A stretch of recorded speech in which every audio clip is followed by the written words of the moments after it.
Please welcome Charli XCX!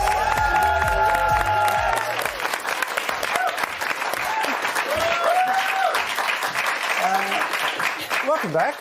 Thanks for having me. I feel like it's been forever. I know. Yes. Decades, possibly. Have you done anything in the meantime? Nothing. Nothing at all? No. Yeah, I've done a lot of stuff, actually. I think you guys probably have too. Yeah, it's been really good fun. Well, I have it on good authority you headlined World Pride, was that right? I didn't headline. Oh, sorry, apologies. Kylie headlined. Sorry. Well, I've committed so many offences. You have, yeah, you have. But it was really amazing and so fun to kind of like share, the stage with her, and the whole city was so alive in Sydney. It was really, really fun and I had a great time, yeah. We know that you're a huge 90s and noughties pop music fan. Had you ever crossed paths with Kylie Minogue before? I actually had, yeah. I met her probably like a week or so, 2 weeks before, when we were both at this Mugler fashion show in Paris. And the person who was sat next to us, in between us, got their bag stolen by one of the runway models. What? It was like a stunt. It was amazing. But both me and Kylie were just kind of like being like, okay, like look hot, and then we were like, ah! It was great. But it was, the drama, the fashion. It was amazing. When did it become apparent to you that it was all a stunt and a bag hadn't actually been stolen? I actually knew before because I was You're like, an accomplice. I know, yeah. So I knew, but I played along. You know, great. And it was great. Oh, is that why you were psyching yourself up to look hot? Because Yeah, you knew yeah, you were right. about to be... The camera will be on you. Hey, congrats on the #1 album. Very Thank you, exciting. thank When you. you create music and you record it, stamp it, do you know it's a hit? Are you like, I've done it again? Absolutely not, no.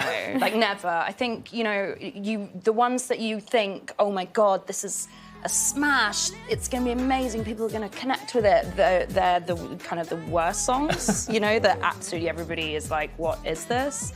And, yeah, the ones that sort of maybe come around in, like, a few minutes as jokes, or the things that you don't think about, they're more kind of spontaneous. Those are the ones that I think connect a lot more, generally speaking. You made headlines recently after the Brit Awards. Oh, OK. Because you made... Hang on. You didn't steal anything, don't worry. What else did you do? What's the headline you were worried about?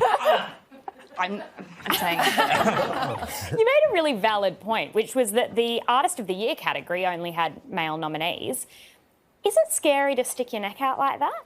No, it's like kind of what I live for, I just sort of felt like I was going to just go and cause trouble because I feel like if they're not going to kind of like take female artists seriously, then why should I take them seriously? So I just like went to stir the pot, basically. And you weren't alone in your point. Harry Styles actually mentioned you in his speech. I think we have a little bit of that here. Really grateful for this, and I'm very aware of my privilege up here tonight. So this award is for Rena, Charli, Florence, Mabel and Becky. Thank you so much. What did you think when you heard that? OK, I have such a confession. I was actually, like, under the table at that point. I was just, like, under the table, like, with my friends. Like, we were just kind of, like, had too many bottles of champagne. And we were just, like, doing bad things. So I actually missed that. And then Rena, who Harry also mentioned in that speech, was, like, kicking me, going, like, get up! Harry Styles is saying your name. And I was like... What? And then I was like, oh, that's so lovely. But yeah, I missed it. But I think that just, that's very kind of him, very sweet of him. No, it is. It's very sweet, very, very sweet of him. And, it's cool for him to use his platform to, acknowledge kind of my point, and I think not everyone would have done that, so that's cool. Which is, I'm sure, what you were thinking at the time. Under the table? No, I wasn't. I was done with my, like, sassiness. I was just partying, I think. I think we might have stumbled upon the headline you didn't want us to... No, not at all. I'm an angel. Hey, so we had Aussie artist Woodgerah on the show last night. It's such a great kid and a great artist as well. He's a huge fan of yours. And he told us a story about a time that you got him in to a festival. This is what he said last night. And I said, oh, I'd really love to go. And she's like, I'll put him on the guest list, but I never got to meet her, so if you see her, just tell her I said thank you. We'll say, we will. We'll say thanks, Ms. Charli. Thanks, Ms. Charli.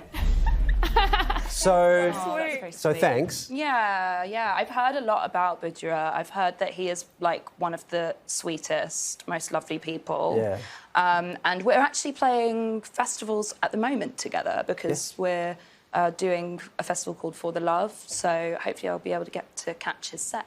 Well, if you're lucky, he'll put your name on the door. I know. How about that? Charli's album Crash is out now. There are still a few chances to catch Charli live. Details are on our website. Charli, great to see you again. Thanks for coming on.